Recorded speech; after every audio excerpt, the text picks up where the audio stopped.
Bismillahirrahmanirrahim.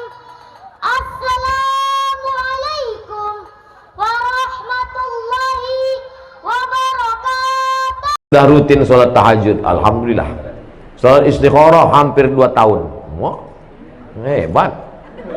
Tapi belum juga Allah kabulkan jodoh saya. Ada kawan saya sholat wajib pun dia tak jelas. 2 bulan langsung dilamar. Pertanyaannya, di mana kekurangan saya, Pak Ustaz? Ini bukan bertanya, curhat ini. Allah itu kalau ngasih menurut kemauan kita, menurut kemauan dia. Kemauan dia. Allah itu ngasih menurut selera kita atau selera dia. Jadi ada satu ibadah yang tidak perlu mengeluarkan air liur, bukan baca Quran, tidak perlu mengeluarkan keringat, bukan tawaf dan sa'i, tidak perlu mengeluarkan tenaga karena dia bukan jihad, tidak perlu mengeluarkan darah karena bukan fisabilillah, tidak perlu mengeluarkan uang karena dia bukan infak sedekah. Diam saja. Apa itu ibadah yang tertinggi? Ridha, menerima ketetapan Allah Subhanahu wa taala. Sulitkah bagi Allah mempertemukan engkau? Mudah saja. Man from Mars, woman from Venus. Laki-laki dari planet Mars, perempuan dari planet Venus bisa pula bertemu di dunia. Cobalah tanya ibu sama bapak nih, semua punya cerita, bisa manusia ini banyak, tak sama ceritanya. Pak, ya, gimana bapak cerita sama ibu? Tak usahlah Ustaz tanya, kenapa? Salah sambung dulu Pak Ustaz.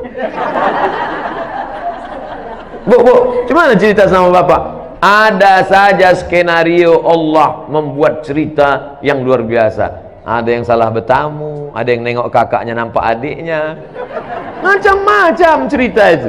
Oleh sebab itu saudaraku, sesungguhnya ada rencana Allah yang lebih indah. Tapi setelah usaha, ikhtiar. Itulah gunanya silaturahim, berkenalan. Ustaz Somad, ada tak stok? Ada saya. Banyak jamaah-jamaah kita. Ada laki-laki yang bingung mencari perempuan, ada perempuan yang bingung mencari laki-laki, dijumpakan sama Ustaz. Tapi Ustaz itu bukan mak comblang. Jumpa. Ustaz, kenalkan saya sama anak Pak Haji anu itu Pak Ustaz. Bisa? Datang kau nanti ke rumahnya ya? Iya. Tapi perempuan itu tak tahu. Karena kalau perempuan itu tahu dia mau ditengok, tebal bedaknya tak sama macam kemarin. Nanti disuruh bapak tulang bawa air. Anak, bawakan dulu air teh manis tamu kita. Keluar dia dari kamar kan.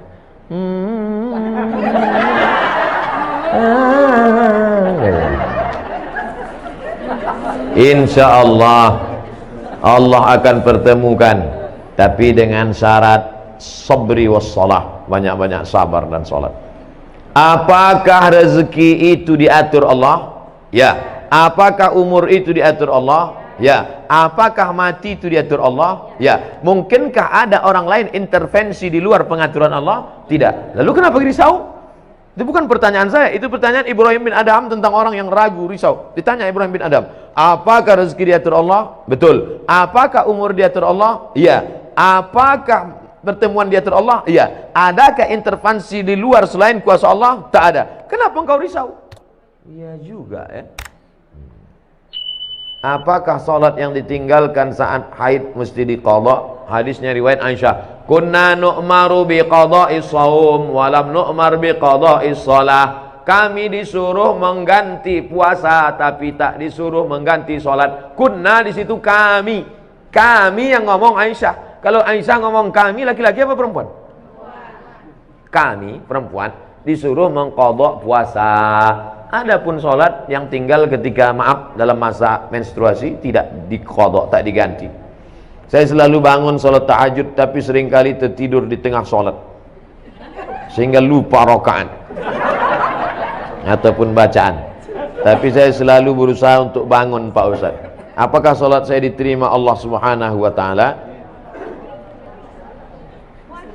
Orang yang wajib sholat itu baligh berakal. Ada yang baligh tapi tak berakal, maka ini termasuk tak berakal. Karena akalnya hilang. Orang yang akal hilang itu 3. Anin naim hatta yastayqiz, orang tidur sampai bangun. Anis sabi hatta yahtalim, anak kecil sampai akil baligh. Anil majnun hatta yafiq, orang gila sampai sembuh. Jadi waktu mau cuci muka wudhu itu, cuci bersih-bersih, gosok-gosok kepala ini, ayatnya jangan terlalu panjang. Udah tahu ngantuk berat, dibaca pula Yasin. Tidurlah. Baca qul huwallah, inna a'taina wal asri. Nah itu. Tapi kalau qul huwallah pun tertidur juga, ini parah betul ini. Orang yang cepat, orang yang banyak tidur itu dua kemungkinan. Pertama, kurang gizi. Kedua, diganggu setan. Oleh sebab itu baca-baca banyak auzubillahi samil alim minasyaitonir rajim, auzubikalimatillahit tammati min kulli syaitani wa hamati wa min kulli ainil lammah. Untuk gizi banyak-banyak makan minyak ikan. Banyak-banyak minum madu. Saya seorang bapak yang meninggal lebih dulu, maka istri menerima 1/8 hak istri sebagai istri almarhum. Harta bapak 1 miliar. Bapak meninggal lebih dulu. Meninggal bapak, maka ibu mendapat 125 juta 1/8. 875 dibagi kepada anak-anak yang lain ahli waris. Anak laki-laki 2 kali bagian anak perempuan. Setelah itu anak lelaki almarhum meninggal. Apakah ibu dari anak laki-laki tersebut tetap mendapat 1/8?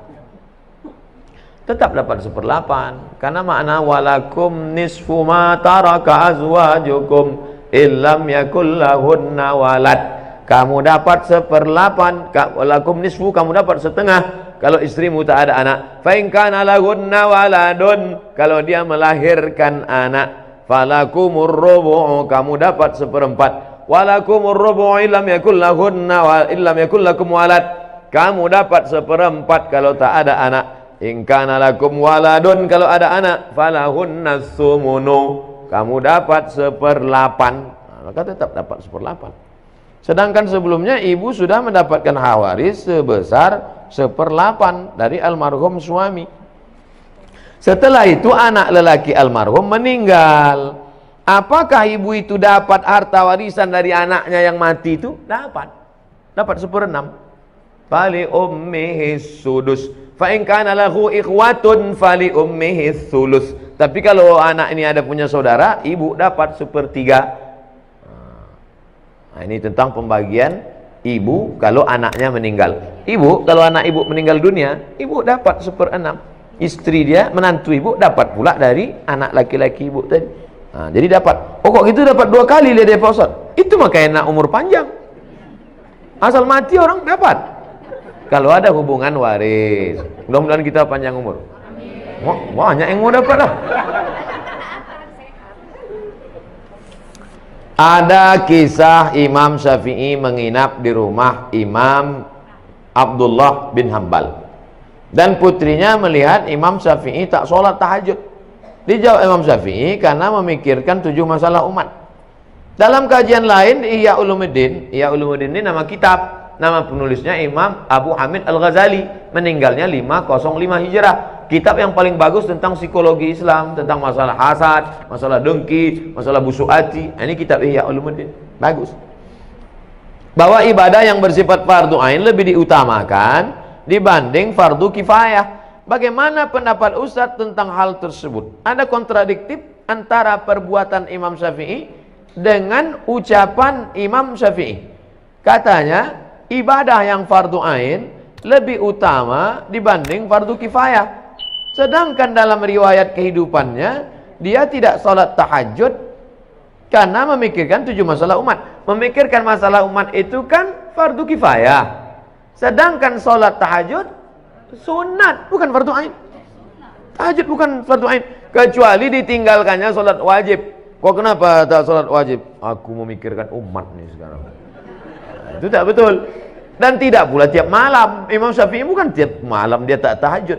Jadi ceritanya Imam Syafi'i bertamu ke rumah Imam Ahmad bin Hambal.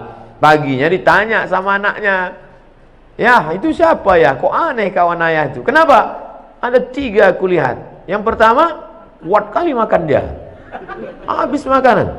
Yang kedua, dia tadi sholat subuh tidak wudhu. Yang ketiga, dia tak tahajud. Kata Imam Ahmad bin Hambal, itu Imam Syafi'i, guru saya. Imam Ahmad bin Hambal itu murid Imam Syafi'i ketika sedang berada di Baghdad, Irak. Imam Syafi'i meninggal 204, Imam Hambali meninggal 241. Ingat, ada dua angka yang mirip, 204, 241. Kenapa dia sholat subuhnya tidak wudhu? Karena wudhu isyanya tak batal. Kenapa dia tak tahajud malam itu? Karena tahajud amal pribadi. Sedangkan ada amal mengalir setelah mati, yaitu amal jariah nulis buku. Tahajud kalau kita buat untuk kita sendiri, mati kita putus. Tapi kalau nulis buku, tapi jangan tiap malam nulis tak tahajud. Sekali-sekali. Yang ketiga, kenapa makannya banyak? Karena makanan orang beriman itu obat. Nah, bapak, ibu kalau banyak tadi makan, mana tahu ditanya, kok banyak kali makan? Ini obat. Cuman kadang orang yang tiga cerita ini, yang satu itu aja ingat dia. Yang dua itu tak ingat. Makanan orang beriman itu, la ya'kulu ta'amaka illa taqiyun. Tidak ada yang memakan makananmu kecuali orang yang bertakwa. Yang menyiapkannya takwa, yang memakannya pun orang takwa. Semua yang saya makan di rumah ini, yang kita makan di rumah ini, jadi amal soleh. Kenapa? Karena orang beriman itu makan liyuqima sulbahu, untuk menegakkan tulang belakang. Asal udah tegak tulang belakang, stop. Jadi kalau bapak ibu nampak nanti saya makan ini, mau ambil ini, ambil ini, Ustaz kau banyak kali makan. Aku kalau tidak begini tak tegak tulang belakang. Boleh tak sholat tahajud 10 menit sebelum azan subuh? Waktu tahajud dari sejak isya sampai azan subuh. Jakarta subuhnya sekarang jam berapa? 4:06. Jam 4 sholat tahajud sah. Tapi jangan tiap malam. Sekali-sekali. Jam 4 udah berbunyi, udah suara mengaji di masjid, boleh. Yang penting belum masuk waktu subuh. Saya tidak mengatakan azan. Saya tidak mengatakan azan. Belum masuk waktu subuh. Karena banyak juga sekarang muazin, azannya sudah masuk beberapa saat, dia pun ketiduran juga. Boleh tak witir 1 rakaat Pak Ustaz? Sesikit-sikit witir 1 rakaat. 3, 5, 7, 9, 11. Habis. 11 paling banyak. Jadi kalau ada orang sholat witir 1 rakaat, sah. Tapi masa iya mau masuk surga 1 rakaat? Pas tengok malaikat, berapa witir kau? 1, mak, sikit kali kata malaikat. Pede kali kau masuk ke sini 1. Imam Ahmad bin Ambal, Imam Hambali, sholat dari isya sampai subuh. Nabi, wala saufa yu'tika rabbuka fatardo, apapun yang kau mau ku kasih Muhammad, sampai bengkak kakinya. 1 rakaat mau masuk surga. Kau masuk surga? Ya Allah, di kaki 5-nya pun tak apa-apa lah. Mudah-mudahan kita masuk surga Jannatul Firdaus.